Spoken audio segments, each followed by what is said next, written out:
सेवा जौहर दोस्तों, मैं राहुल खन्ना के इस वीडियो में आपका स्वागत है। आपको पता है मैं आपके लिए कुछ ना कुछ लेके आता हूँ। दोस्तों, सबसे पहले वीडियो शुरू करने से पहले कुछ इधर उधर की बातें नहीं करूंगा, सीधा टॉपिक पे आएंगे। 2004 में एक बड़ा भूकंप आया था समंदर में, जिसके बारे में आप सभी लोग जानते हैं, जो पढ़े लिखे हैं या जो अखबारों की सुर्खियों में रहते हैं उनको पता है कि 2004 में एक बड़ा सुनामी आया था और उस सुनामी ने लगभग 12 से 14 देशों को प्रभावित किया था और यह प्रभावित क्षेत्र हमारे अंडमान निकोबार के क्षेत्र में भी था। इस सुनामी ने बहुत सारे देशों की अर्थव्यवस्था को बिगाड़ दिया। एक्चुअली मेरे ख्याल से लाखों की तादाद में लोग वहां पे मारे गए थे और यह सुनामी बहुत ही बड़ा और प्रचंड था। मैं तो ये कहूंगा कि ये ऐतिहासिक सुनामी था, जिस सुनामी ने हमें एक बताया कि सुनामी को हल्के में नहीं लेना चाहिए और दूसरी बात यह है कि हमें जो नैसर्गिक आपदाएं आती हैं उसको अगर हम पहले समझते हैं तो ये बेटर रहेगा। अगर पहले नहीं समझते तो हमें ऐसे ही प्रॉब्लम्स का आगे भी सामना करना पड़ेगा। लगभग जो देश थे, जो 12 से 15 देशों में प्रभावित कर रहा था, वो अंडमान निकोबार क्षेत्र में भी प्रभावित कर रहा था। और अंडमान निकोबार क्षेत्र की अगर हम बात करेंगे तो वहां पे कुछ ऐसी भी जनजातियां हैं जो अनकॉन्टेक्टेड है। इसका मतलब उसे सेंटिनल भी बोला जाता है। एक्चुअली सेंटिनल इस शब्द को लेकर आप कंफ्यूज ना होइए, थोड़ा सा अंग्रेजी से बिलोंग करता है, बट इसका अर्थ भी यही होता है, रक्षक और पहरेदार। यही अर्थ यहाँ पे सेंटिनल का निकल के आता है। तो सेंटिनल ट्राइब अंडमान के क्षेत्र में है, जिनका कोई भी संपर्क यहाँ के देशों से नहीं है, हमारे भारत देश से नहीं और किसी भी देश से नहीं है। वो अपनी जिंदगी वहां पर जीते हैं। आपका यहाँ पे प्याज, आलू, टोमेटो जो भी महंगा हो गया हो, उनको उससे कोई फर्क नहीं पड़ता। ऐसी बहुत सारी जनजातियां जो सेंटिनल जनजातियां मानी जाती हैं, वो वहां पे अफ्रीका के क्षेत्र में भी है, उनके वन क्षेत्र में है। उस प्रदेश की सरकार ये चाहती है कि उनको कोई तकलीफ ना हो। उनके नियम, कानून, कायदे सब अलग होते हैं और यहाँ की सरकार वहां जाके इंटरफेयर नहीं करती। उनको बचाने का एक ही सीधा जरिया है कि उनको उनकी तरह से जीवन जीने दिया जाए। हालांकि अंडमान में रहने वाले सेंटिनल जनजाति की संख्या अब कम होने लगी है। 2004 का जो दिसंबर में जो सुनामी आया, वो सुनामी आने वाला था। लगभग बहुत कम वक्त था सभी सरकारों के पास कि वो अपने लोगों को रेस्क्यू करके बाहर ले जाए। सरकार ने कुछ हेलीकॉप्टर्स भेजे थे वहां पे कि उन लोगों की रक्षा की जाए जो अनकॉन्टेक्टेड है, किसी के कांटेक्ट में नहीं आते हैं और अपनी अलग दुनिया बसाए हुए हैं। तो वहां पे जाने के बाद उनको कोई रिस्पांस नहीं मिला। 2004 का बड़ा सुनामी आया, वहां की लिस्ट देखेंगे तो आप 4 से 6 हजार लोग मारे गए उस सुनामी में, ये सब सुनने में आया। लेकिन उसके बाद हमें ये दिखा कि सेंटिनल जनजाति में से कोई व्यक्ति वहां पे मृत्युमुखी नहीं हुआ, यानी कोई मारा नहीं गया।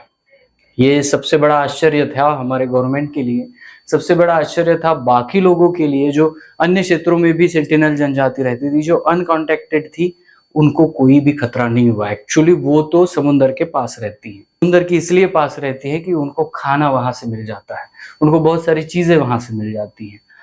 तो ये होने के बाद भी वहां पे उनको खतरा नहीं हुआ, वो लोग बच कैसे गए? ये सबसे बड़ा सवाल सभी लोगों के दिमाग में आने लगा और इस सवाल का जवाब है कि आपकी मशीनें थोड़ी बाद में बता सकती हैं। ट्राइबल कल्चर में कुछ संकेतों को बहुत बारीकी से देखा जाता है और इसी संकेतों का कारण था कि सेंटिनल जनजाति के मुखिया ने सभी लोगों को कहा कि कुछ होने वाला है, हमें नेचर संकेत दे रहा है, और वो ऐसे जगह पर जाके रह गए कि जहां पे सुनामी की लहरें नहीं आ सकती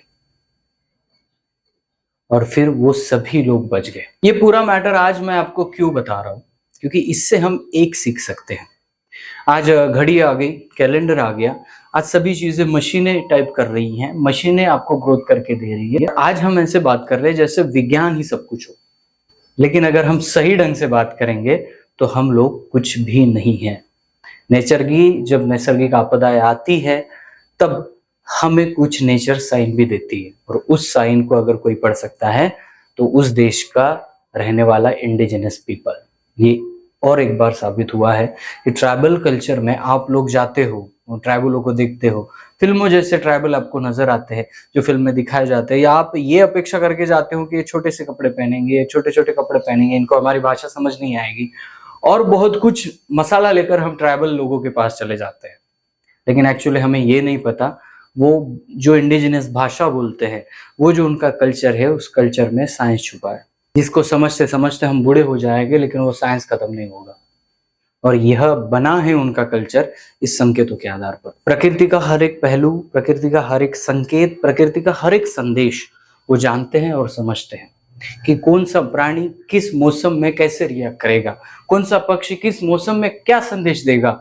ये सब चीजें उनको पता होती है, क्योंकि वो उनके टोटेम होते हैं, और इसलिए प्रकृति का मैसेज वो लोग पढ़ सकते हैं, और हम लोगों ने पढ़ने का जो दरवाजा है वो बंद कर दिया। उदाहरण के तौर पर बात करेंगे, यहाँ पे अगर भारत के ट्राइबल लोगों की बात करेंगे, आप संथाली करिए, मुंडा करिए, गोंड करिए, मीना करिए, भिल करिए, कुरकू करिए, माड़िया करिए, जो भी ट्राइबल है उन लोगों में जो उनके आदर्श पुरुष है, मैं भगवान नहीं बोल रहा हूँ, उनके जो आदर्श पुरुष है, जैसे कि पहांदी पारी कुपार लिंगो और कोई लिंगो है, जब इन लिंगों की आप स्टोरी सुनेंगे तब आपको ये समझ में आएगा कि वो कोई भगवान और चमत्कारी पुरुष नहीं थे, वो रिसर्चर थे। उन्होंने जितना रिसर्च किया, प्रकृति को समझा, संकेतों को समझा, वो पूरा हमारे समाज में पिरो दिया है, और वो बन बन के हमारे डीएनए में आ रहा है। इसलिए माँ बाप हमारे बिना किताब पढ़े हुए भी हमें बहुत बड़ा लेक्चर दे जाते हैं, क्योंकि उनको एंशिएंट नॉलेज आता है। तो समझ रहे बात कि ट्राइबल कल्चर में कहीं पे भी जाएंगे, भाषा अलग हो तो उनकी भाषा में वो कुछ अलग बात कर रहे हो, लेकिन उस बात को अगर आप समझ पाते हो तो आप नेचर के गूढ़ रहस्य को भी समझ पाते हो। उदाहरण करेंगे, अफ्रीका में बहुत सारे सेंटिनल जनजाति है। माना जाता है कि ग्रह, तारों, नक्षत्र, चंद्रमा, उसका जो परिक्रमा है, ये सब हमें बाद में समझने लगा था, उसके पहले वो कबीला जानता था। ऐसे बहुत सारे साइंटिस्ट है, उन कबीलों के बारे में बताते हैं। जिस तारे के बारे में, जिस ग्रह के बारे में साइंटिस्टों को बाद में पता चला बहुत, उस ग्रह को, उस तारे को वो जनजाति हजारों सालों से मानती आ रही, समझती आ रही। और जब वो साल में एक बार तारा कोई निकलता है तब इनका गोंगो होता है, और स्टार्टिंग में जब ये पूजा करते हैं तो उनके सामने वो तारा नजर आने लगता है। सोचिए, साल में एक बार ऐसा गोंगो, ऐसा पूजन करना, और वो भी उस साइंस को समझते हुए। किसी कंप्यूटर ने नहीं, किसी सॉफ्टवेयर ने नहीं, तो ट्राइबलों ने किया है।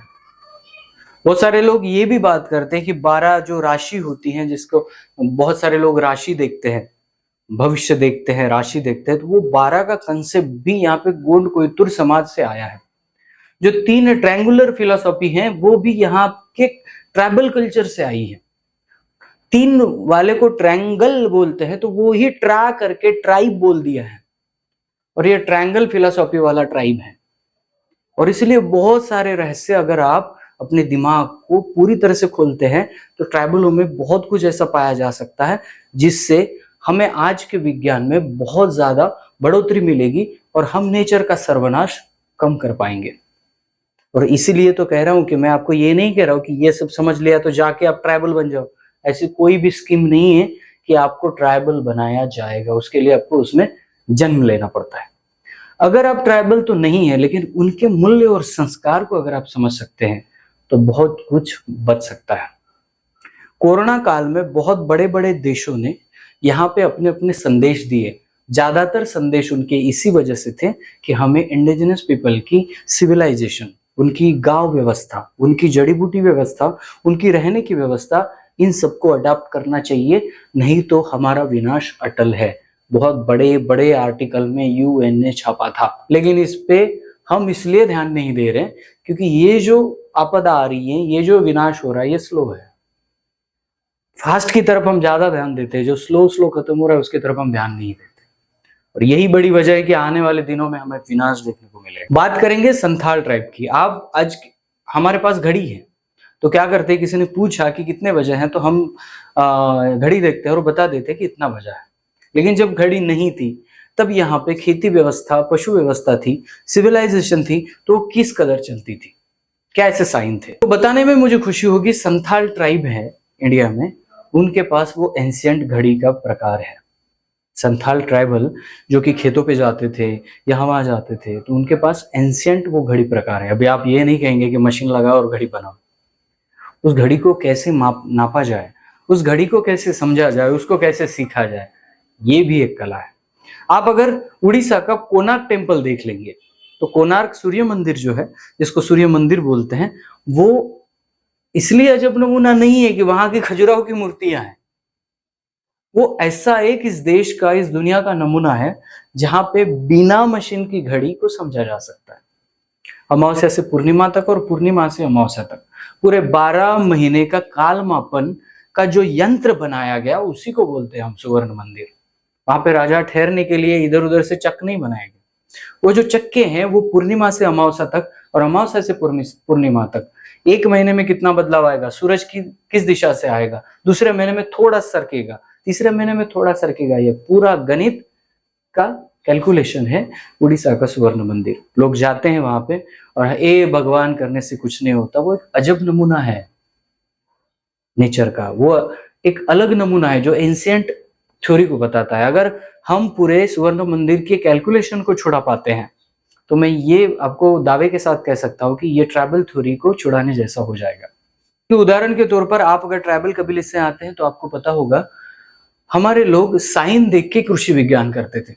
अभी मैं गए 20-30 साल के पहले की बात करूंगा। अभी तो क्या है, अभी हम किसी फसल को जबरदस्ती से उगा रहे हैं।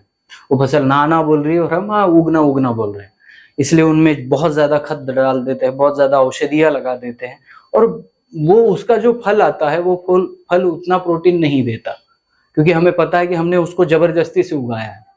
लेकिन कृषि विज्ञान ये नहीं था। कोयतुरों का, ट्राइबलों का कृषि विज्ञान कुछ अलग था। उनको पता था कि इस साल अगर कम बारिश आ रही है तो हमें कौन सी फसल लगानी है। हाँ, लेकिन ये कौन बताएगा उनको कि कम बारिश कैसे आएगी, उसका भी एक सूचक संकेत होता था। कौन सा पक्षी इस साल कितने दूरी पर पेड़ के गुड्डा बना रहा है, इस बार निकले हुए लाल जैसे कीड़ों में कितनी सारी तादाद में निकले, क्या वो ज्यादा है, क्या वो कम है। ऐसे बहुत सारी चीजों के सूचक संकेत उनको मिल जाते थे और वो संकेत इतने स्ट्रांग थे, इतने बराबर बैठते थे कि आप उसी तरीके से खेती बाड़ी करते थे। तो संकेतों से लगता था कि इस बार कम बारिश आएगी, तो कम बारिश में ज्यादा फसल कैसे उगती है, उस फसल को लगाओ, उसको वहां पे दो और ऑर्गेनिक कमा के खाओ।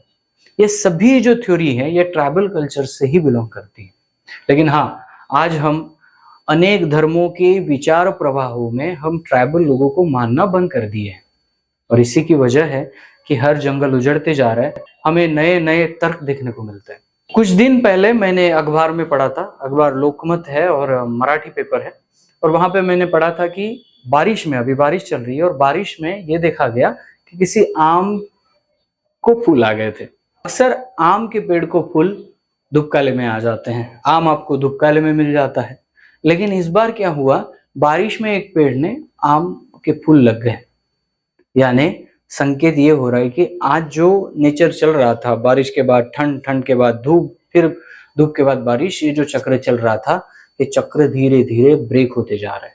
हम सब लोग बहुत ज्यादा इंटरफेयर करने लगे इस नेचर के दृश्य में, नेचर के साथ, और नेचर भी अभी अलग अलग तरीके से जवाब देने लगा है। जब बारिश की आवश्यकता होती है बारिश तब नहीं आती, और जब नहीं होती है इतनी ज्यादा आती है कि हमें अपने घरों को बचाना पड़ता है। ये सब जो चीजें हैं, ये चीजें धीरे धीरे हम लोगों को विनाश की तरफ ले जा रही है। कहने का तात्पर्य क्या है दोस्तों, कि ट्राइबलों के जो संकेत होते हैं, उनका जो एंशिएंट नॉलेज है, इसको जमा करिए। अगर आपके पिताजी हैं, पिताजी से पूछिए आप कि आपको ऐसे क्या संकेत पता है, क्या साइन पता है, लिख लीजिए। हो सके तो मुझे मेल कर दीजिए, नहीं तो अपने पास रखिए, वो आपका नॉलेज है, अपने आपके पुरखों ने दिया हुआ नॉलेज हो, उसको बढ़ाइए। क्या सही में पापा ने बोला और ऐसा होता है, तो एक साल आप ट्राई करके देखिए उस संकेत को कि सही में होता है या नहीं होता है। ये सब चीजें हमारी रिसर्च करने की बात है। लेकिन जब तक दुनिया ट्राइबल कल्चर और सभ्यता को नहीं मानेगी, विनाश अटल है। सभी को निवेदन है, अगर आपको मेरा वीडियो पसंद आता है तो ट्राइबलों के लिए उनके कल्चर और सभ्यता को सपोर्ट करना शुरू करें। आप कहीं पे भी रहते हो, आप किसी भी क्षेत्र में रहते हो, उससे कुछ फर्क नहीं पड़ता। जब ट्राइबल आदमी पे कोई प्रॉब्लम है और वो लड़ाई लड़ रहा है तो उसके साथ खड़े हो जाइए, वही आपका सही सपोर्ट है, और उसके साथ खड़े होकर उसकी लड़ाई उससे जितवा कर दीजिए। यही सबसे बड़ा योगदान है। दोस्तों, ये वीडियो पसंद आता है तो बहुत सारे लोगों में शेयर करें। मिलता हूं अगले वीडियो अगले टॉपिक के साथ। तब तक के लिए जय सेवा, जय जोहार, जय आदिवासी, जय गुणवाना, जय भीम।